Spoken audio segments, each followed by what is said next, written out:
Assalamualaikum warahmatullahi wabarakatuh. Bertemu kembali dalam mata kuliah Intermediate Accounting atau Akuntansi Keuangan Menengah 1. Baik, kali ini kita akan membahas pokok bahasan selanjutnya, yaitu penilaian persediaan pendekatan dasar biaya atau pendekatan basis biaya. Adapun pembelajaran kita pada hari ini yaitu mengidentifikasi klasifikasi penting dari persediaan. Yang kedua, membedakan antara sistem persediaan perpetual dengan sistem persediaan periodik. Yang ketiga, mengidentifikasi pengaruh kesalahan persediaan terhadap laporan keuangan. Yang keempat, memahami pos-pos yang harus dimasukkan sebagai biaya persediaan. Yang kelima, menjelaskan dan membandingkan asumsi arus biaya yang digunakan dalam perhitungan persediaan. Nah, ini adalah kerangka yang kita bahas pada pertemuan ini, yaitu klasifikasi dan pengendalian persediaan, kemudian barang-barang fisik yang dimasukkan dalam persediaan, yang ketiga biaya-biaya yang dimasukkan dalam persediaan, yang keempat yaitu asumsi arus biayanya. Nah, baik, kita lanjut, yaitu persediaan. Nah, persediaan ini diklasifikasikan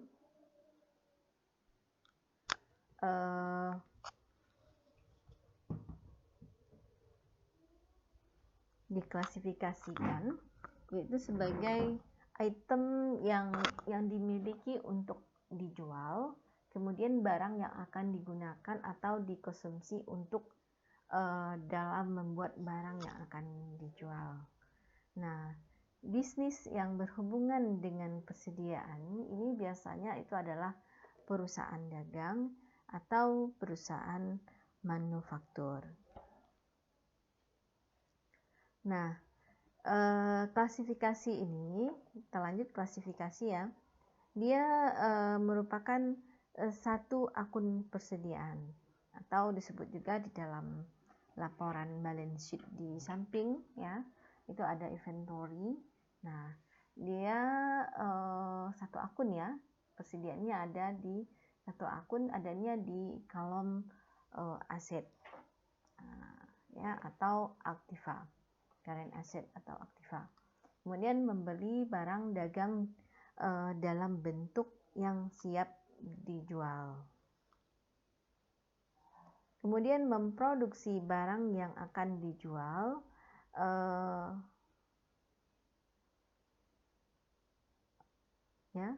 memproduksi barang yang akan dijual kepada perusahaan dagang. Nah, di sini ada 3 akun persediaan ada 3 akun persediaan di sini. Itu ada raw material atau bahan baku, kemudian barang dalam proses atau work in process, kemudian barang jadi atau finished good. Nah, kalau dilihat dari arus biaya persediaan, nah arusnya ini bisa saudara lihat dari pemaparan ini, dimulai dari bahan raw material atau bahan baku. Nah, di sini bahan bakunya ini dalam bentuk akun T ya. Ada actual material cost atau biaya bahan aktual, kemudian material use atau bahan yang digunakan. Nah, ini kita dari bahan baku ini yang dibeli oleh company ya, sebuah perusahaan manufaktur. Nah, kemudian ada labor ada tenaga kerja. Nah, dari biaya tenaga kerja aktual dan tenaga kerja yang dialokasikan, nah, kita masukkan kepada akun dari company atau dari perusahaan. Nah, kemudian dan overhead pabrik, ya. Anda ingat di akuntansi biaya juga belajar bahwa biaya bahan baku ditambah dengan biaya tenaga kerja ditambah dengan biaya overhead pabrik. Nah, disitulah dapatnya biaya produksi. Nah, biaya produksi ini terjadi di dalam perusahaan, ya. Nah, dia diproses. Maka di sini ada akunnya, itu adalah barang dalam proses atau disebut juga dengan work in process. Nah, sehingga hasil biaya dari tadi kemudian beban, ya, dinamakan dengan beban pokok produksi. Nah, beban pokok produksi, nah itu akan dikirim ke bagian barang jadi. Nah, barang jadi atau dengan finish good, sehingga diperoleh beban pokok penjualan. Ketika barang jadi sudah selesai, maka akan timbul beban pokok penjualan. Nah, kemudian baru kita dari beban pokok penjualan tadi, cost of goods sold-nya tadi, nah baru bisa kita kirim ke bagian merchandising, ya, atau perusahaan dagang. Nah, perusahaan dagang juga menyimpan atau merchandise inventory, dia menyimpan barang tersebut sehingga namanya persediaan, ya. Nah, persediaan ini berdasarkan pada beban pokok penjualan. Nah, ini hubungannya. Sehingga dia titik dari arus biaya persediaan itu adalah cost of goods sold-nya, ya. Itu beban pokok penjualan. Nah, dari arus biaya persediaan tadi, yang dimana dia berpusat kepada cost of good, ya.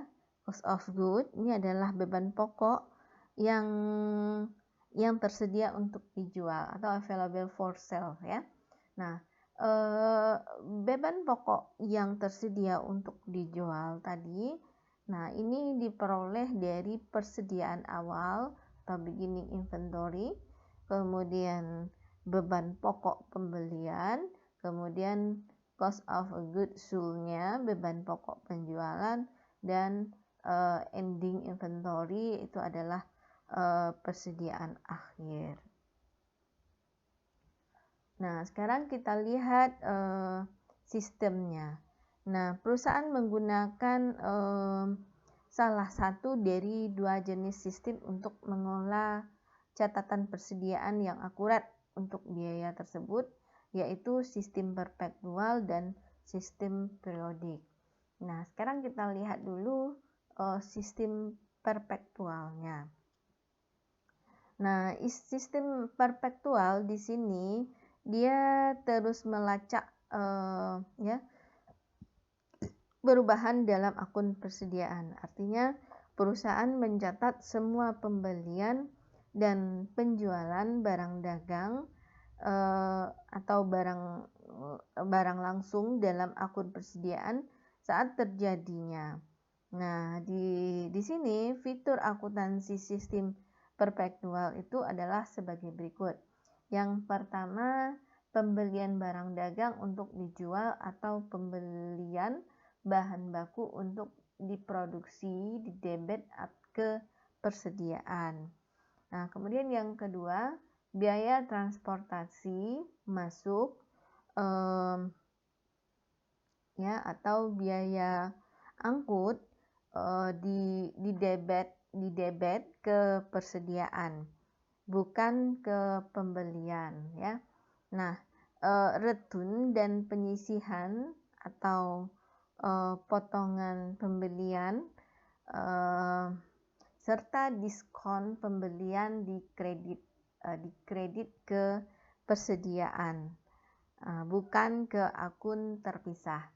Nah, yang ketiga, harga pokok penjualan didebet dan mengkredit persediaan untuk setiap penjualan. Yang keempat, buku besar pembantu persediaan memperlihatkan kuantitas dan biaya dari setiap jenis persediaan yang ada di tangan. Nah, sistem perpetual ini menyediakan catatan yang berkelanjutan tentang saldo akun persediaan dan harga pokok penjualan. Nah, kita masuk pada sistem periodik. Nah, sistem periodik, perusahaan menentukan jumlah persediaan secara berkala. Seperti yang ditunjukkan namanya, yaitu periode ya, atau periodik. Perusahaan mencatat semua pembelian persediaan selama periode akuntansi dengan mendebit akun pembelian. Perusahaan kemudian menambahkan total dalam akun pembelian pada akhir periode akuntansi untuk biaya persediaan yang ada di awal periode. Nah, jumlah ini menentukan total pokok yang tersedia untuk dijual selama periode tersebut. Nah, di sini kita bisa melihat ya, tadi pembelian persediaannya dicatat dengan mendebet akun pembelian. Kemudian persediaan akhir ditentukan dengan menggunakan perhitungan fisik. Nah, kemudian harga pokok penjualan atau cost of goods sold-nya. Nah, di sini ada beginning inventory, itu adalah persediaan awal ya, beginning inventory. Kemudian ada purchase net-nya berapa,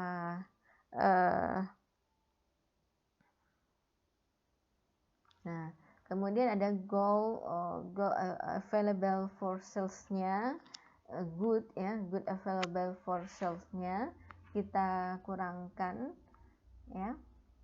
Tadi beginning inventory-nya 100.000 US dollar. Kemudian purchase-nya, purchase net-nya itu adalah 800.000. Kemudian good available for sales-nya, barang sedia untuk dijualnya 900.000. Kemudian ending inventory, persediaan akhirnya, itu adalah 125.000. Sehingga biaya cost of goods sold-nya itu adalah 775.000.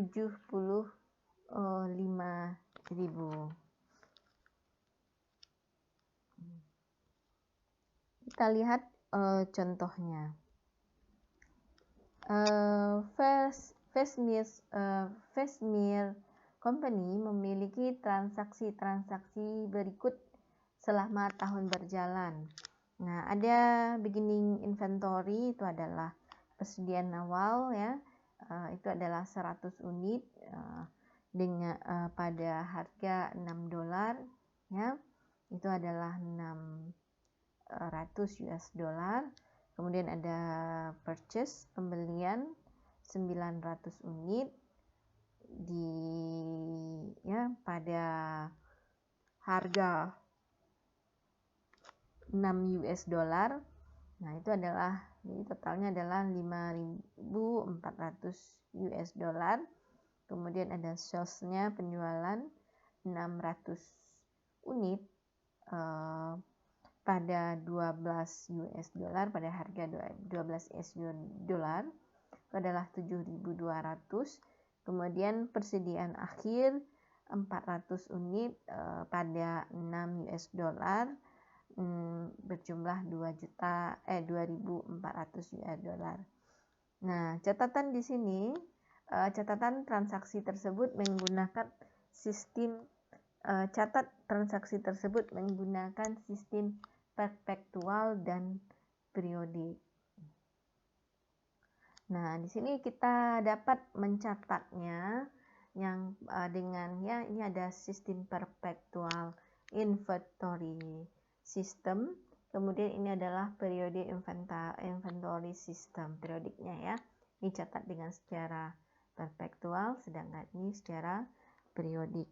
Nah, yang pertama itu adalah beginning inventory, persediaan awalnya itu adalah 100 unit pada harga 6 US dollar.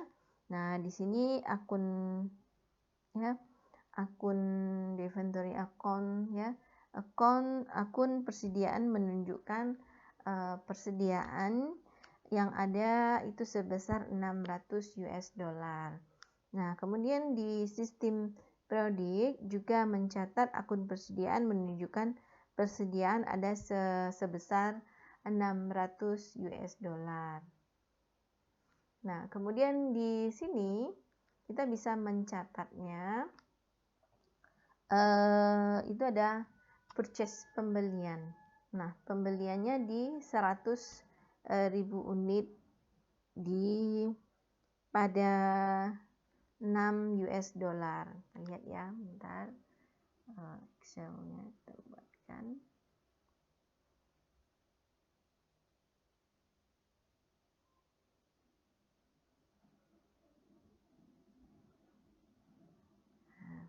Jadi kalau yang kedua, tunggu, saya buka Word aja. Word.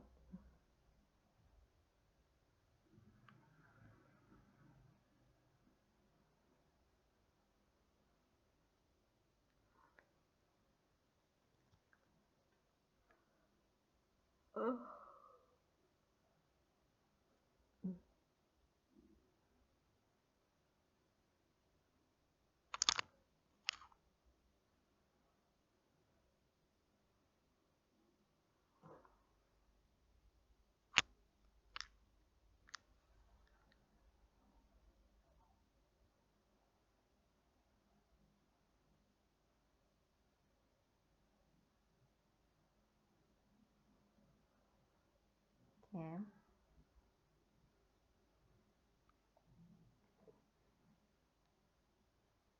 Nah, ini untuk sistem yang pertama, sistem perpetual ya, perpetual.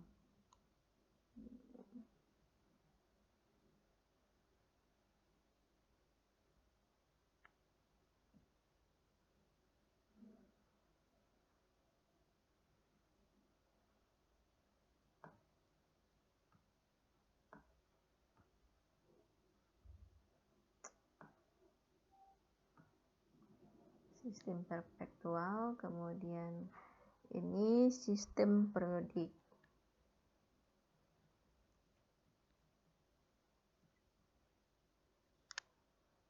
Nah, sistem periodik.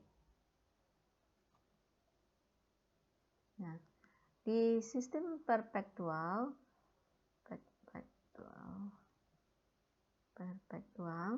nah ketika adanya pembelian, tadi ada pembelian 900 unit ya, pada pembelian 900 unit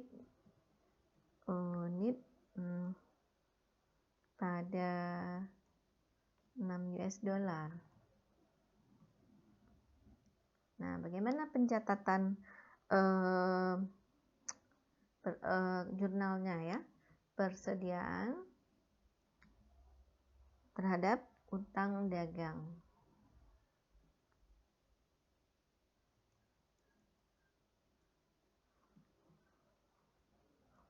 Utang dagang. Nah, nilainya berapa? Dari persediaan utang dagang itu adalah 5.400.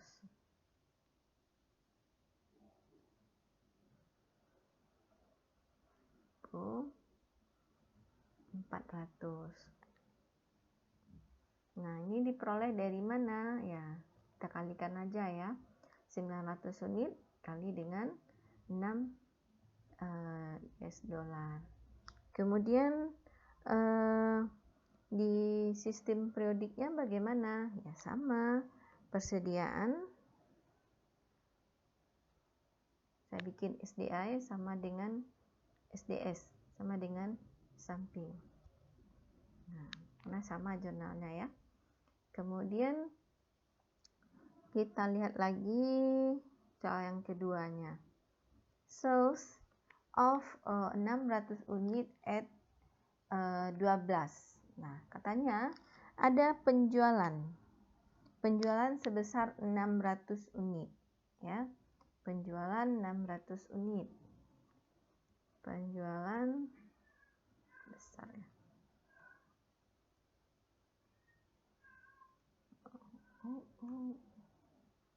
Penjualan 600 unit.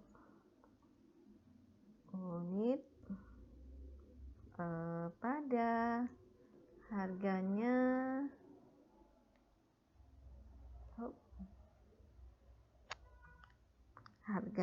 di $12. Nah, bagaimana jurnalnya? Jurnal yang kita catat itu untuk sistem perpektual, yaitu adalah piutang dagang terhadap penjualan. Berapa nilainya? Itu adalah 7.200. Ya, 7.200.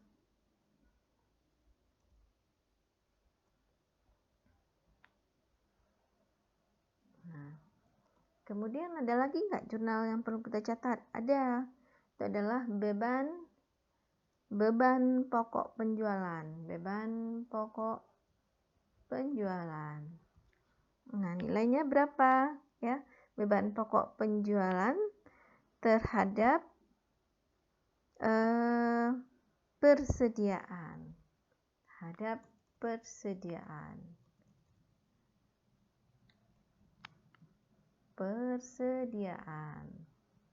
Nah, nilainya berapa? 3.600.000. 3.600.000.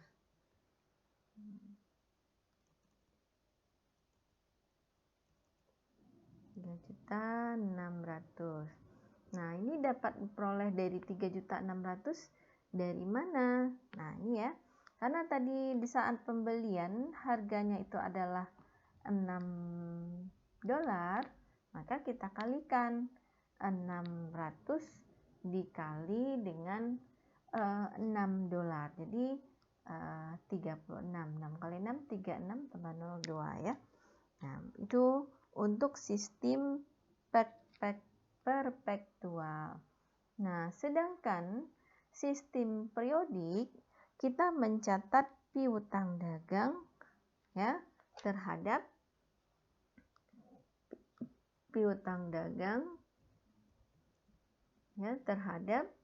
penjualan ya.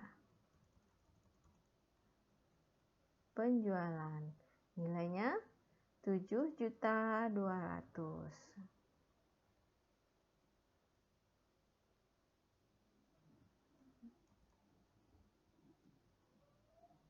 7.200.000. Nah, beban pokok penjualannya pada sistem periodik tidak perlu dicatat lagi. Tidak ada ya.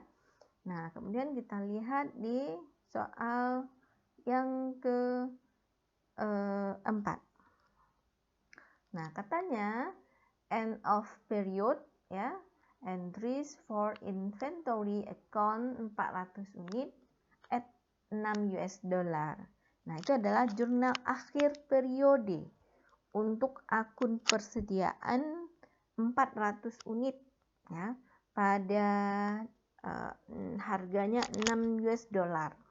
Nah, apa yang kita catat ya? Nanti di sini saya tandain dulu.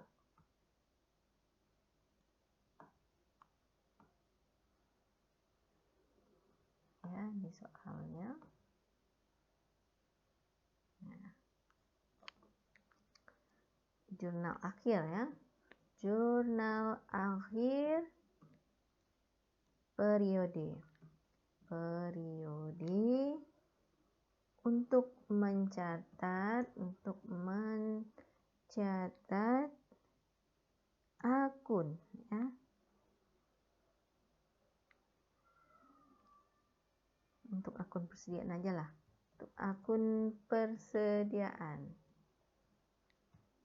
400 unit harga 6 US dollar. Nah, bagaimana jurnalnya? Nah, pada sistem perpektual tidak ada ayat tidak ada ayat jurnal yang diperlukan. Ini tidak ada ayat jurnal yang diperlukan.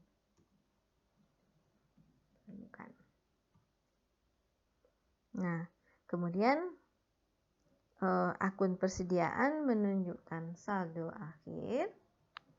Akun persediaan menunjukkan saldo akhir. Nah, saldo akhirnya 2.400. Nah, dari mana dapatnya 2.400? Ini dari 6 dolar, ya.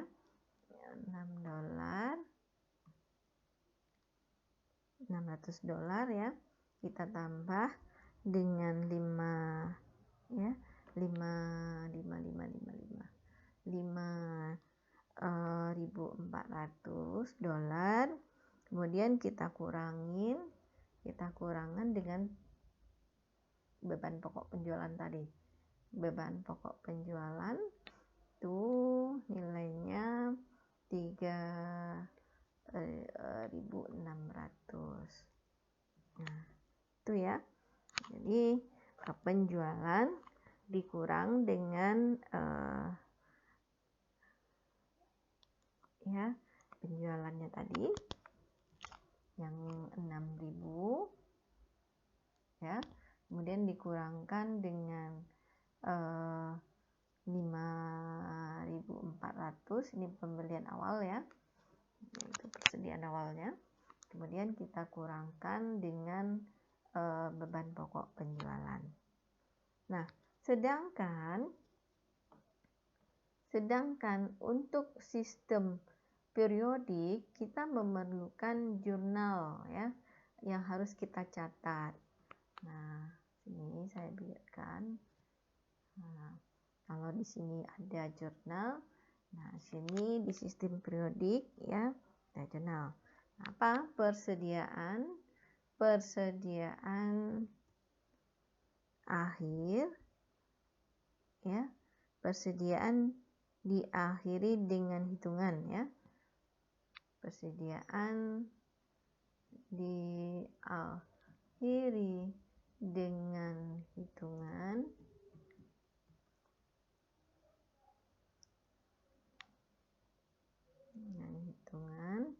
Kemudian terhadap beban pokoknya tadi kan belum dicatat, ya. Beban pokok penjualan terhadap pembelian,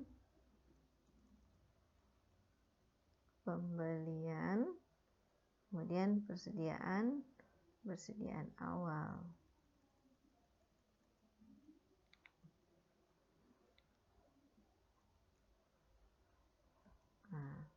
Nah, beban pokok penjualannya tadi 3.600. 3.600. Kemudian pembeliannya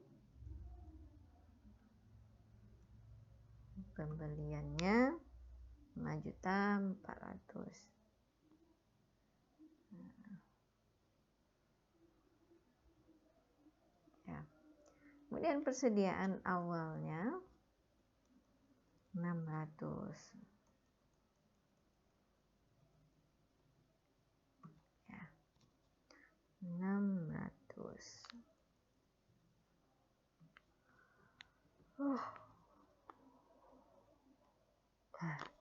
Nah, gimana persediaan akhirnya? Persediaan akhirnya 2.400.000. Nah, oke. Kita lanjut slide berikutnya.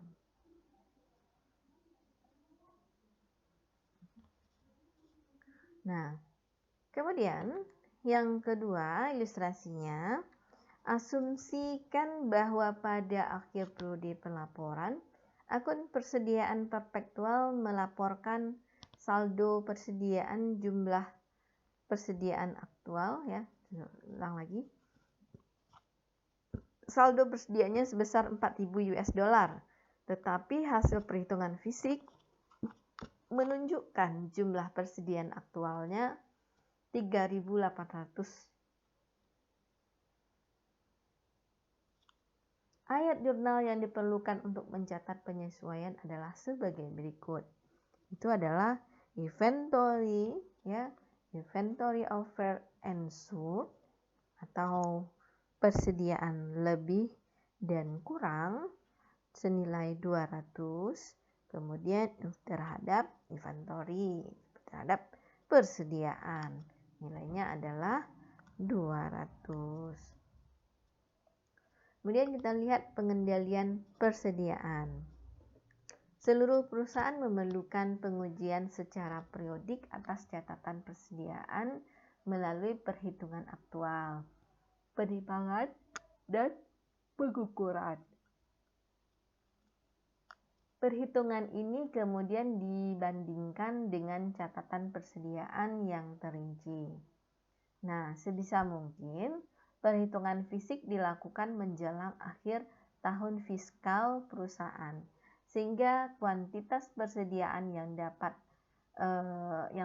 dapat digunakan dalam pembuatan catatan akuntansi dan laporan tahunan. Nah, kemudian kita lihat masalah mendasar dalam penilaian persediaan. Nah, perusahaan harus mengalokasikan semua barang yang tersedia untuk dijual. Nah, ini ya, atau digunakan ya, di antara barang yang telah terjual atau digunakan. Barangnya yang masih ada di tangan. Nah, ini contoh ilustrasinya. Ada persediaan awal di 1 Januari, ya, beginning inventory, nilainya adalah 100.000. Kemudian ada beban pokok yang diperoleh atau diproduksi selama tahun berjalan, cost of good actual for, ya, 800. Kemudian total cost of good available for sales-nya itu adalah 900.000. Kemudian ada ending inventory, persediaan akhir di 31 Desember 200.000, sehingga hasil beban pokok penjualan selama tahun berjalan itu adalah 700.000 US dollar. Nah, sekarang kita lihat penilaian persediaan menurut perhitungan, ya, atas barang fisik. Nah, yang harus dimasukkan dalam persediaan. Nah, di sini siapa yang memiliki barang dalam perjalanan, barang konsinyasi, kemudian perjanjian penjualan khusus. Nah, kemudian yang kedua itu adalah biaya untuk dimasukkan ke dalam persediaan. Ya, ini asuransi biaya produk versus biaya periode. Nah, kemudian ada asumsi arus biaya yang harus diadopsi. Nah, di sini identifikasi khususnya biaya rata-rata, ada FIFO, ya, ada retail dan sebagainya. Nah, sekarang kita lihat barang fisik dimasukkan dalam persediaan. Secara teknis, pembelian harus dicatat ketika hak legal atas barang berpindah ke pemilik. Nah, namun pada praktiknya pembelian dicatat pada saat barang diterima. Nah, ini ada general rule-nya, ada aturan umumnya. Ini ada kotak di sini ya. Nah, aturan umumnya di sini ada persediaan merupakan milik pelanggan. Nah, kecuali inventory is buyer when received exceptnya kecualinya yaitu jika FOB FOB shipping point. Nah, di sini pembeliannya saat pengiriman. Kemudian konsing, barang konsinyasi, konsigmen good, barang konsinyasi itu sellernya berdasarkan penjualannya ya. Kemudian penjualan dengan pembelian kembali. Nah, itu adalah seller not buyer ya, penjual. Kemudian penjualan dengan tingkat imbas hasil yang tinggi. Nah, itu buyer, penjual, jika imbal hasil dapat diperkirakan. Kemudian sale of installment-nya. Nah, itu adalah penjualan secara angsuran. Nah, buyer if you can estimate. Itu adalah penjual jika penagihan angsuran dapat diperkirakan. Kita lanjut pada biaya dalam perjalanan ya. Biaya yang dimasukkan dalam persediaan. Ini ada biaya produk ya. Biaya produk di sini biaya yang melekat pada persediaan dan dicatat dalam akun persediaan. Nah, biaya-biaya ini berhubungan langsung dengan transfer barang ke lokasi bisnis pembeli dan mengubah barang tersebut ke kondisi yang siap dijual. Nah, ini adalah contohnya ongkos angkut ya, barang yang dibeli, kemudian biaya pembelian langsung lainnya, dan biaya tenaga kerja serta produksi lainnya yang dikeluarkan dalam memproses barang ketika dijual. Kemudian ada lagi biaya periode atau period cost. Nah, ini merupakan biaya yang terkait secara tidak langsung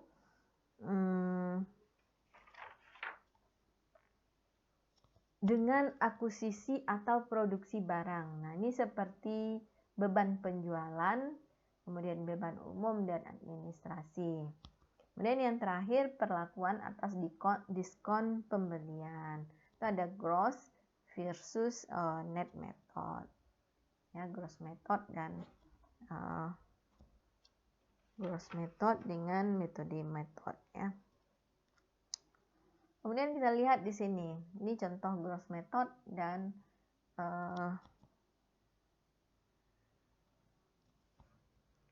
gross method dan net method.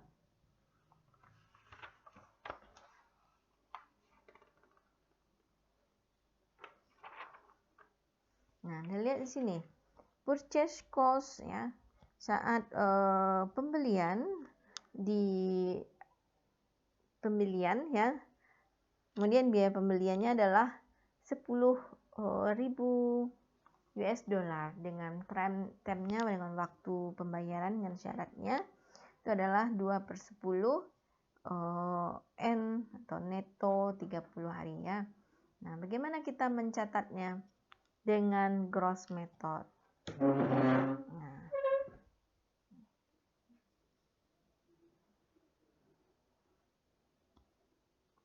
sekarang kita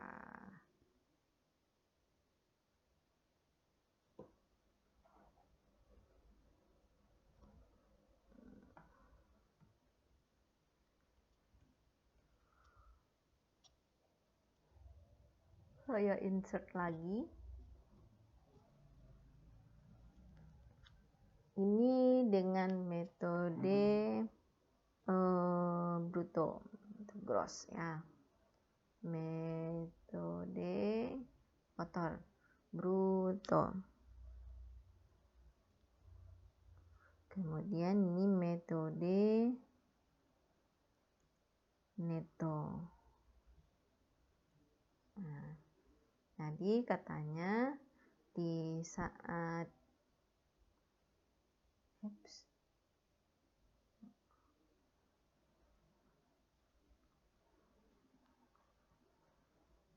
biaya pembelian 10.000. Syaratnya syarat 2/10 net 30. Nah, bagaimana kita mencatatnya dengan metode bruto?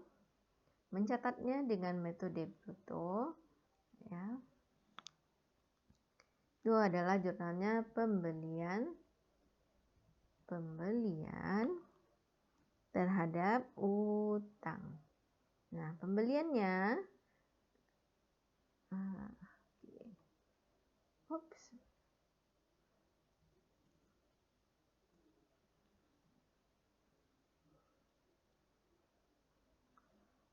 berapa yang kita catat? Itu adalah nilainya ya. Sebesar nilainya 10.000.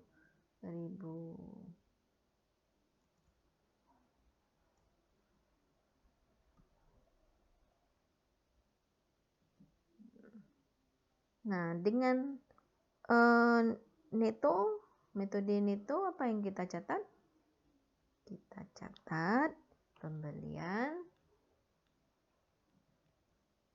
dan utang. Ya, langsung aja lah. 10 apa berapa? Nah, kalau dengan metode neto dia langsung kita kurangi ya. Nah, di sini kan dapat nih yang syaratnya tadi 2/10. Berarti kita kurangkan, dapat pengurangan dia sebesar 2%. Jadi nilainya berapa? 9.800 terhadap utang nilainya 9.800.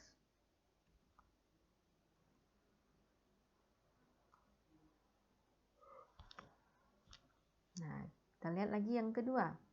Invoice ya, invoice of ya. Invoice itu ada faktur. Fakturnya sebesar 4.000 US dollar, kemudian dibayarkan dalam periode diskon. Nah, apa yang kita catat jurnalnya? Katanya tadi ini ya. Ada faktur, nilainya adalah 4.000 US dollar dibayarkan dalam periode diskon. Nah, apa yang perlu kita catat jurnalnya? Nah, jurnal yang kita catatnya itu adalah utang. Ya.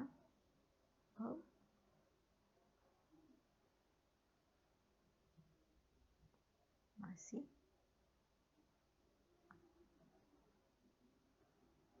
No color.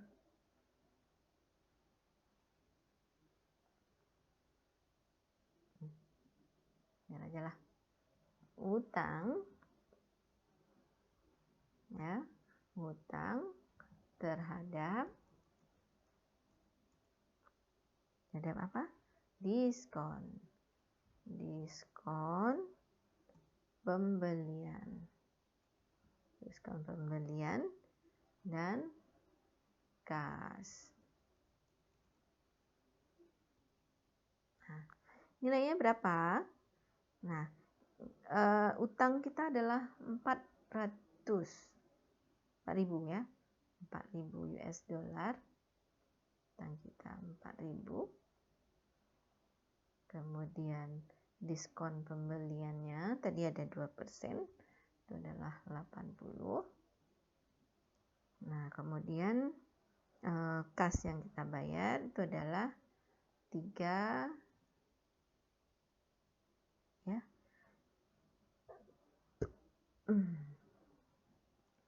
3.920.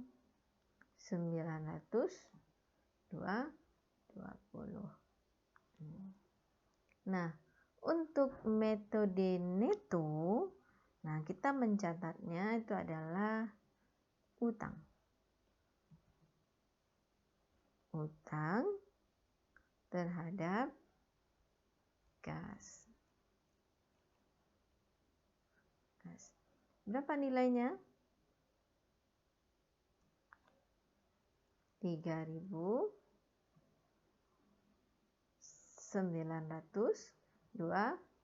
3.920. Nah, kita lanjut. Yang berapa nih? Yang ketiga. Nah, katanya yang ketiga invoice ya. Ada faktur sebesar invoice. Ada fakturnya sebesar 6.000. Kemudian dibayar setelah periode diskon. Berarti dia bayarnya setelah periode diskon. Berarti setelah 10 hari tadi ya, net 10 hari nih. Nah, apa yang perlu kita catat? Berarti kita catat dulu ya. Faktur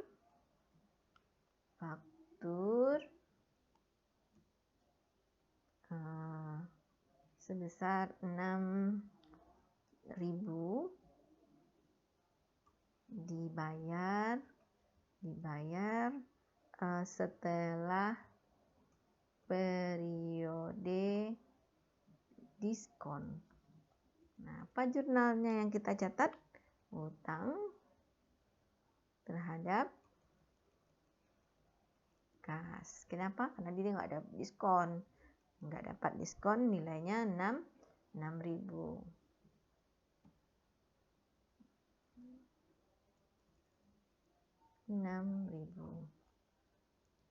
Kemudian catat utang, kemudian kehilangan diskon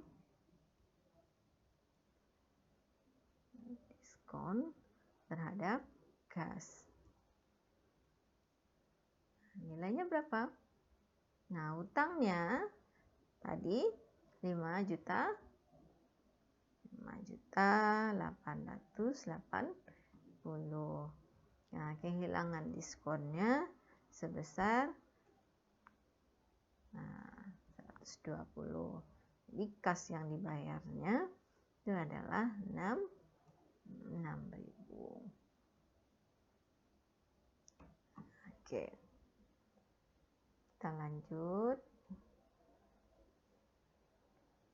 Nah, kita lanjut asumsi arus biaya yang harus digunakan. Nah, spesifik identifikasinya itu ada average cost dan ada FIFO. Nah, kita asumsikan arus biaya yang dipakai tidak harus sama dengan pergerakan fisik barangnya. Nah, metode yang diadopsi adalah asumsi yang paling mencerminkan laba periodik sesuai dengan kondisi yang berlaku.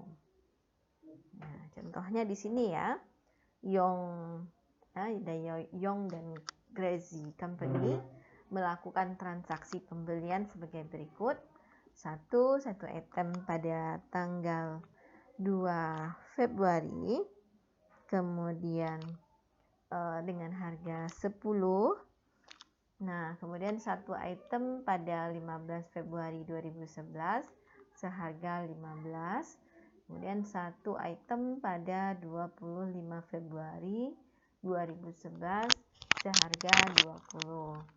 Yong dan Crazy Company menjual satu item pada 28 Februari 2011 seharga 90 US dollar. Nah, kemudian berapa saldo dari persediaan akhir ya, dan harga pokok penjualan pada akhir Februari 2011.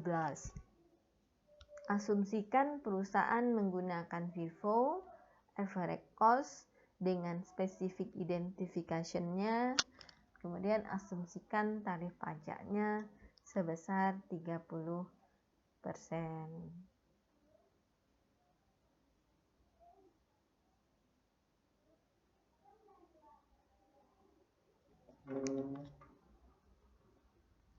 Nah,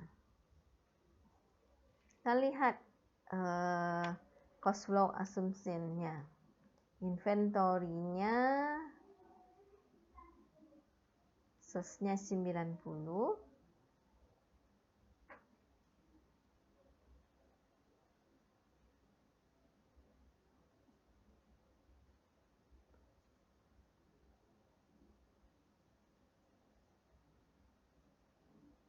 bentar ya.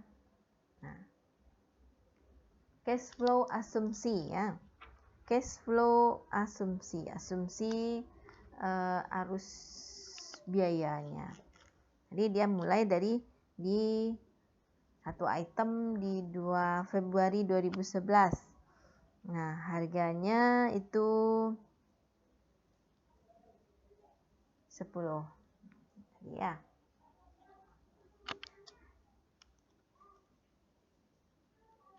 Nah, cash flow asumsinya FIFO, freeze in, freeze out. Ada inventory balance itu 45 US dollar. Nah, 45 US dollar ini diperoleh dari purchase on 25 tanggal 25 bulan 2 2011 dengan harga 10 US dollar. Kemudian di tanggal 15 bulan 2 itu adalah 15, di bulan 2 2011 hanya 10 ya sama tadi ya. Ini di tanggal 2 Februari 10, 2 Februari 10, kemudian 15 Februari 15, kemudian 25 Februari itu adalah 20. Nah, sehingga total inventory-nya ya itu adalah 45. Nah, kemudian kita catat di sini ada sales-nya, ada penjualannya 90. Biaya ya cost of good-nya itu adalah 0. Jadi gross profit-nya 90.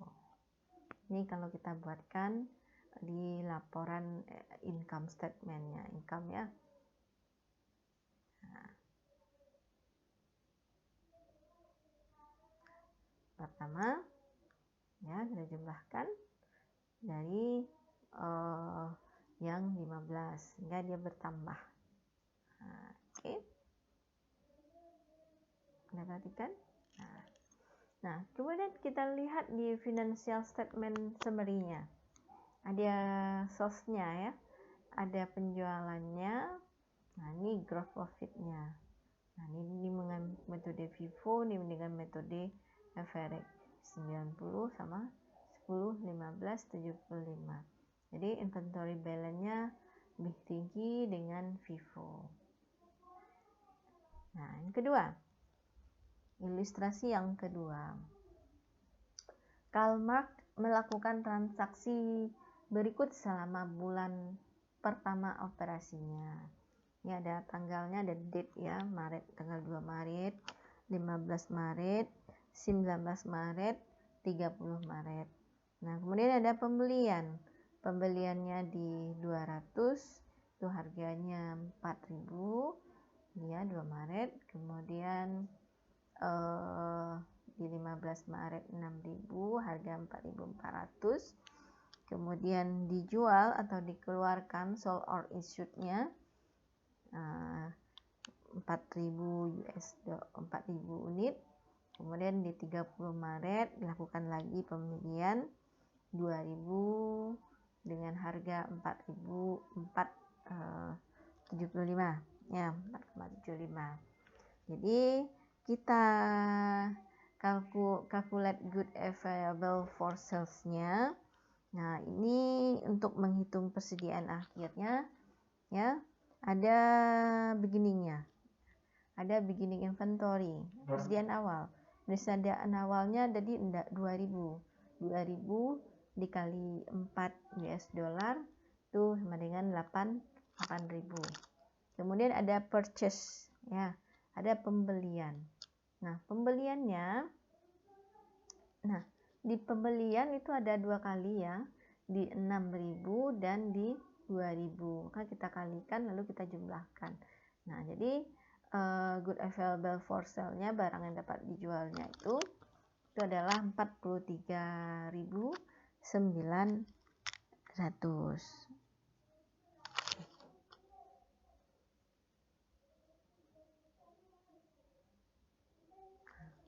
Kemudian asumsi kedua itu adalah dengan metode spesifik identifikasi. Ya. Nah, ini diasumsikan bahwa 6.000 unit persediaan itu Calmatic in terdiri dari 1.000 unit yang berasal dari pembelian tanggal 2 Maret ya. Nah, 3.000 unit dari pembelian tanggal 15 Maret dan 2.000 unit dari pembelian tanggal 30 Maret. Nah, ini Anda lihat di sana ada date ya. Date 2 Maret, 15, 30. Kemudian ada nomor of unitnya. Ada 1.000 ya. Ada 1.000, 3.000, 2.000. Kemudian ada ending persediaan akhirnya 6.000. Nah, ada biaya unit cost-nya, biayanya. Total biayanya berapa? Nah, sini kita lihat ya.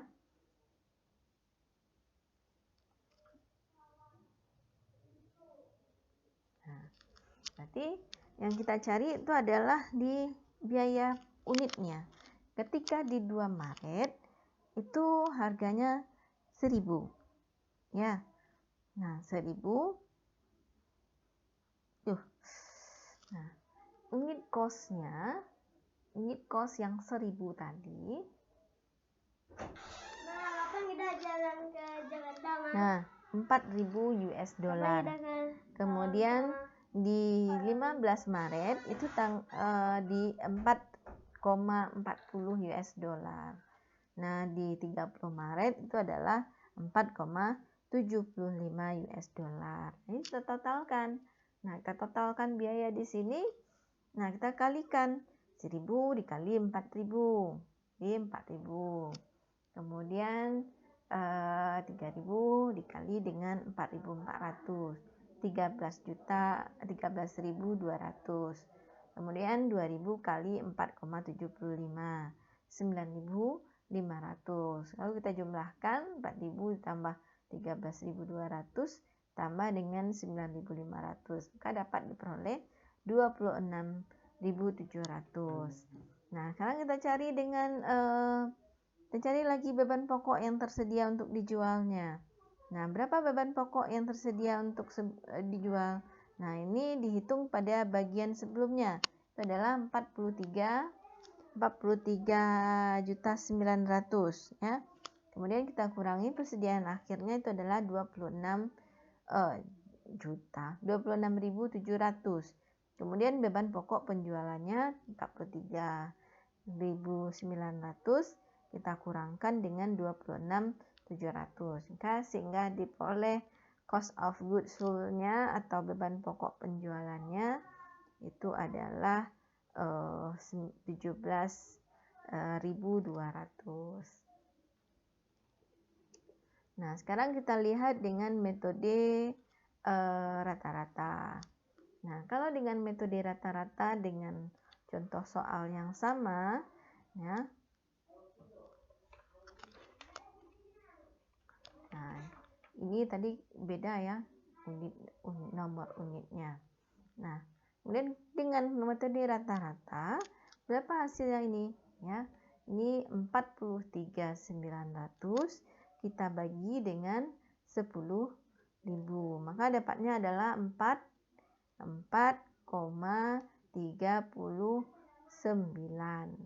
Nah, inventory in unitnya. Nah, ini kita dapat mencari ya. Mencarinya itu adalah 6.000 unit katanya. Kemudian persediaan akhirnya, endingnya 6.000 unit kita kalikan dengan 4,3 yang hasil dari sini ya. 4,39 itu 26.340.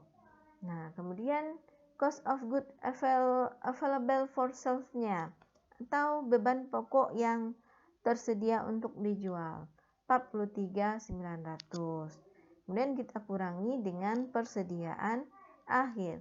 Persediaan akhirnya itu adalah 26.340 yang kita cari tadi ini, endingnya tadi ya.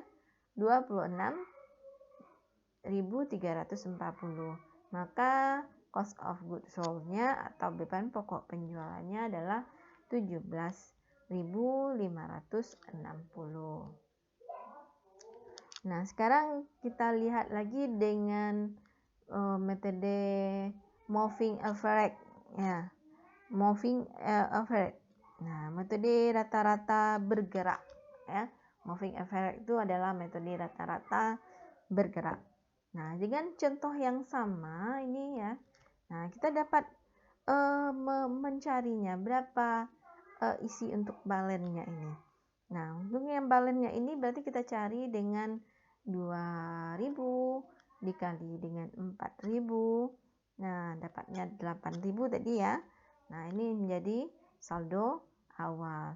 Kemudian dilakukan pembelian 8.000. Nah, kenapa kok 8.000? Karena tadi sini ya, ini 2.000 kita tambahkan dengan 6, jadinya 8.000. Kemudian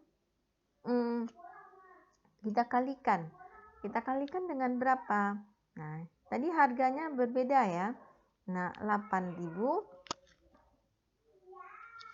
Nah, kita jumlahkan. Oke, saya masuk ke Excel saja biar lebih mudah.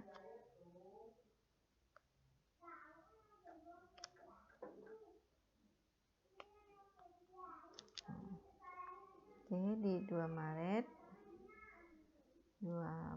ya. 2 Maret. Kemudian ada pembelian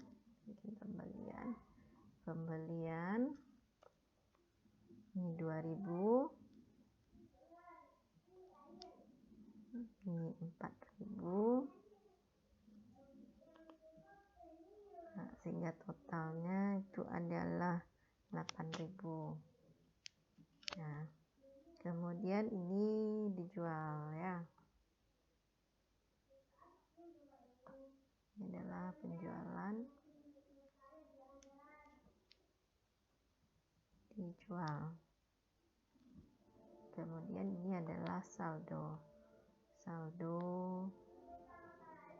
ya. Nah, di sini karena dia sama ya, karena 2 Maret ini sebagai persediaan awal, maka isinya tetap. Nah, dan masuk persediaan awal. Kemudian di tanggal 15 Maret, nah, dia dilakukan pembeliannya 6.000. Kemudian dia di harga, ini harganya salah ya, 4,00.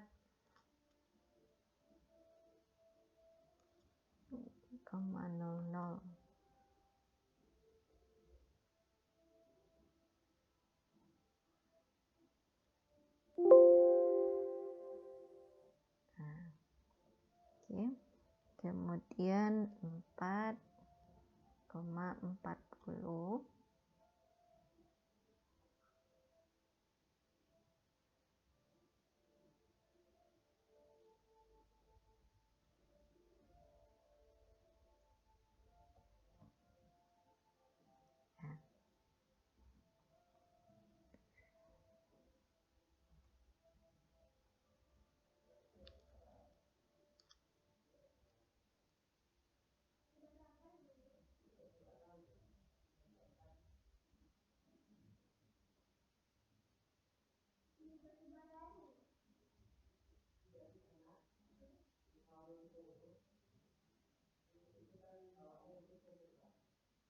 Kita anggap ini ya apanya rupiah ya, accounting lah, saya ganti accounting.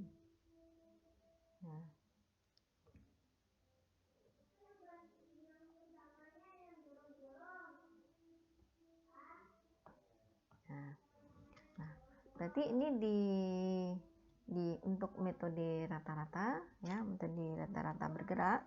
Nah, dia average. Nah, berarti dia 2000 kita tambahkan dengan 6.000 salah ya, hingga hasilnya 8.000. Nah, average-nya itu adalah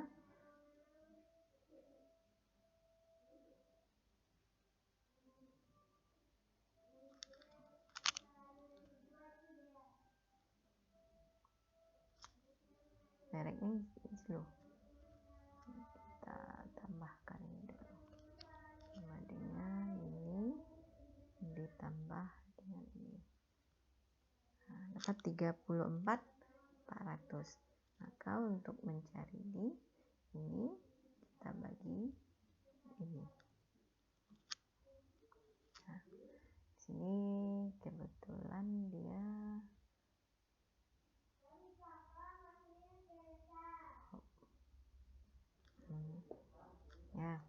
ya harganya 4,30. Kemudian di tanggal 19 Maret. Nah, kemudian ada 19 Maret ada apa ya? Oh, ini dia nggak cukup soalnya.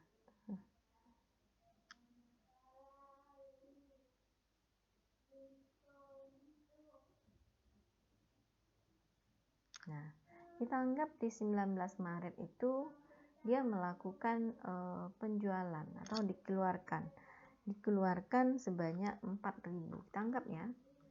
Kita anggap 4.000 dia keluarkan. Nah, kemudian dengan harganya, harga yang mana kita masukkan? Tentu harga dari sini ya. Nah, dari sini kita ambil. Nah, berapa dia? Oh, nggak mau dia, sengaja 4,30.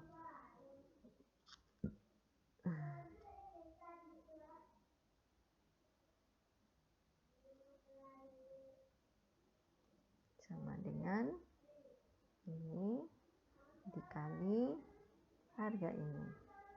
Nah, dapatnya 17.200. Jadi berapa yang tersisa di sini? Di tanggal 19 Maret. Nah, tersisa tadi 8.000 persediaan akhirnya tadi ya.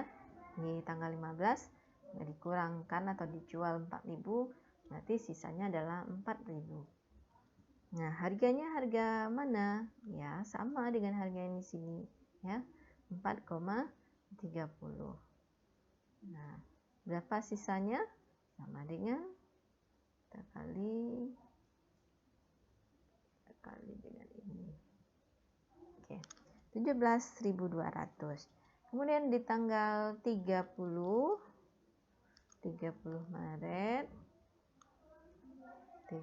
Maret apa lagi?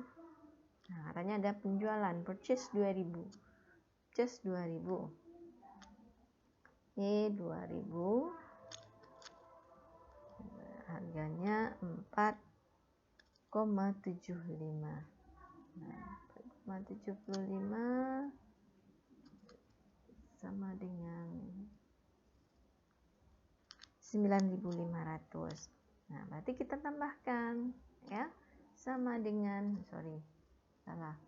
sama dengan 2.000, 4.000 ditambah 2.000 sama dengan 6.000. Nah, kemudian kita jumlahkan sama dengan ini, kita jumlahkan dengan 1.500, maka dapat 26.700. Untuk harganya berapa? Untuk harganya sama dengan ini ya, kita bagi dengan ini. Nah, harganya 4.400. Nah, iya. Kalau kita kasih tabel seperti ini hasil akhirnya. Oke? Sudah paham? Saya harap Anda paham. Nah, pada metode ini Kalmart menghitung biaya rata-rata unit baru untuk setiap melakukan pembelian.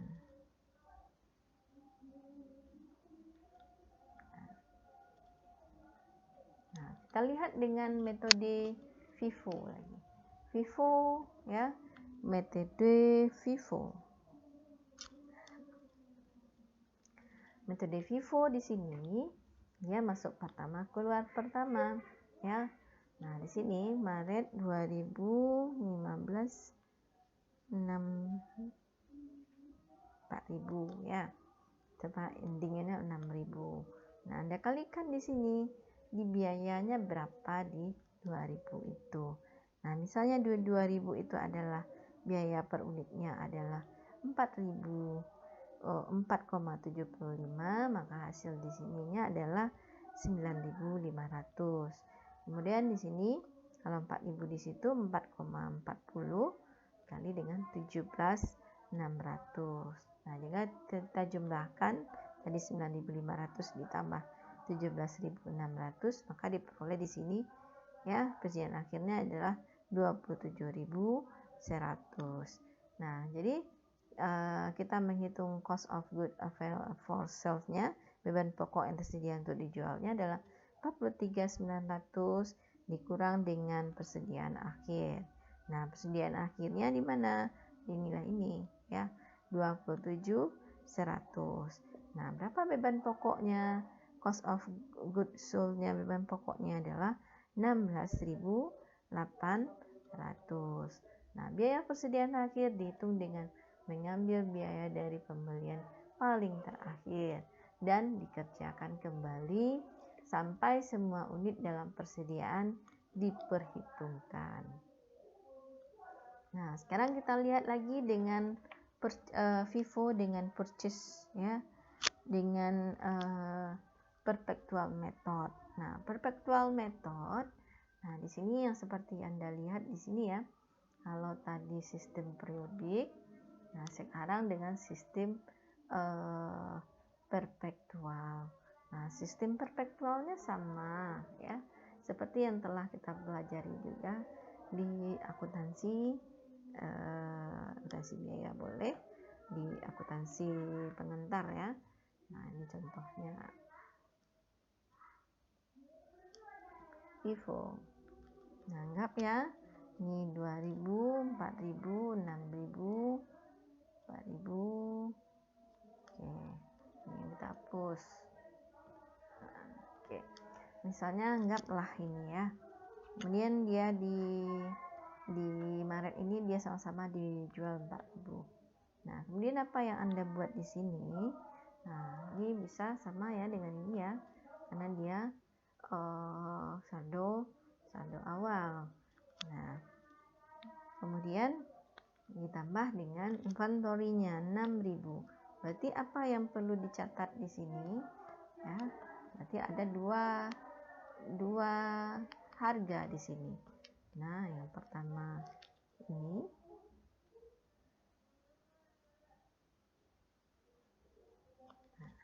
ya.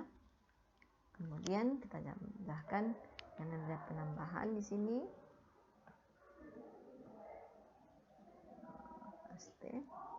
Nah,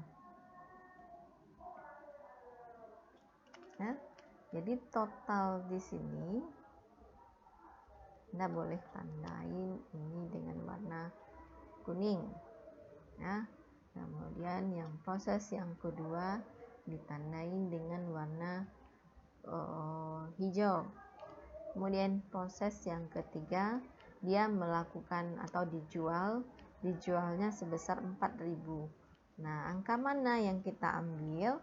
Yang kita ambil karena dia adalah FIFO, maka yang kita ambil masuk pertama, keluar pertama. Yang masuk pertama itu harganya 2.000. 2.000 di harga 4.000, ya. Copy paste.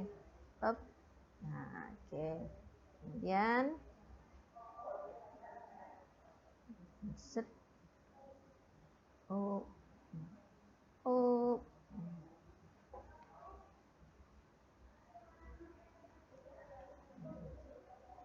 Kemudian, nah katanya dia harganya 4.000 ya. Ini sama ya, 2.000, copy paste, tapi di harga 4.400. Nah, sama dengan ini dikali ini ya. Nah, 8.800. Nah, ini kita jumlahkan. Anda mau jumlahkan silakan, kalau tidak mau dijumlahkan juga tidak apa-apa. Kalau mau dijumlahkan boleh ya. Nah, ini sama dengan sum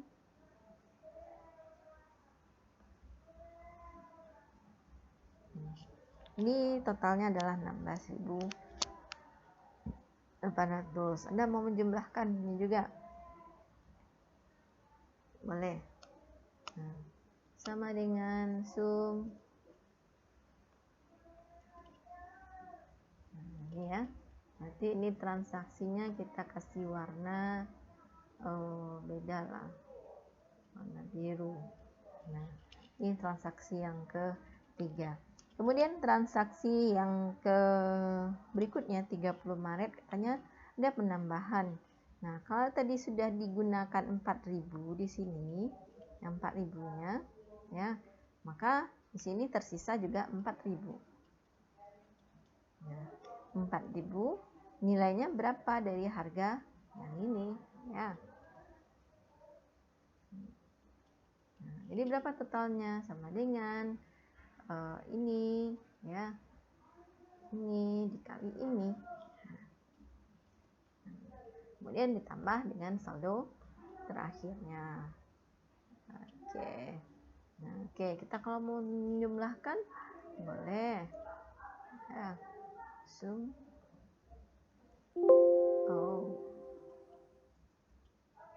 nah, batnya adalah 27.100. Oke. 27.100 ini adalah namanya persediaan akhir. Sedangkan beban pokok penjualannya adalah 16 ya, ini ya, saya tandain, saya kasih warna merah. Ini namanya beban pokok penjualan. Kalau ini namanya ya 27 itu namanya adalah persediaan akhir. Oke, mudah-mudahan Anda mengerti.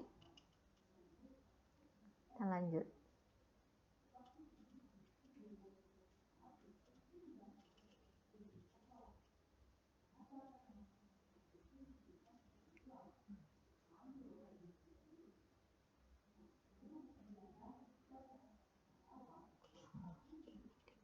Kemudian hasil tadi ya, hasil dari perpektual tadi. Nah, dalam semua kasus FIFO, persediaan dan harga pokok penjualan akan sama pada akhir bulan terlepas dari apa yang dipakai adalah sistem persediaan perpetual dan sistem periodik. Nah, ini kalau kita buatkan metode penilaian persediaan ya dengan metode analisis ringkasan. Nah, di sini ada saldo awal kas ya. Maaf. Ini adalah sales penjualan ya. Ini adalah hasil perbandingan metode biaya rata-rata dengan metode FIFO. Nah, ini Anda lihat sendiri mana yang lebih tinggi antara FIFO dan average. Nah, kemudian ini adalah saldo item yang dipilih berdasarkan metode penilaian persediaan alternatif. Nah, ini ada metode gross profit ya, dan net income-nya berapa. Ini ada average, ada FIFO-nya. Nah, ada persediaan inventory-nya, kemudian ada laba bruto, kemudian ada pajak, ada laba neto, saldo laba, dan saldo. Nah, di sini kita dapat melihat kas pada akhir tahunnya ya. Kas akhir tahun ada biaya rata-rata, ada FIFO. Anda bisa lihat di sini. Oke, baik, terima kasih atas perhatiannya. Semoga Anda paham dan mengerti apa yang dijelaskan sebelumnya. Nah, untuk tugas pada kali ini Anda dapat membuat latihan singkat halaman 542, itu nomor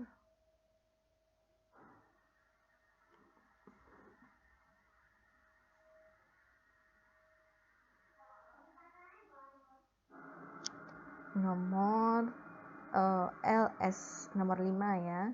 Nomor 5 LS 8/8. Oke, itu saja. Terima kasih. Wabillahi taufik wal hidayah. Assalamualaikum warahmatullahi wabarakatuh.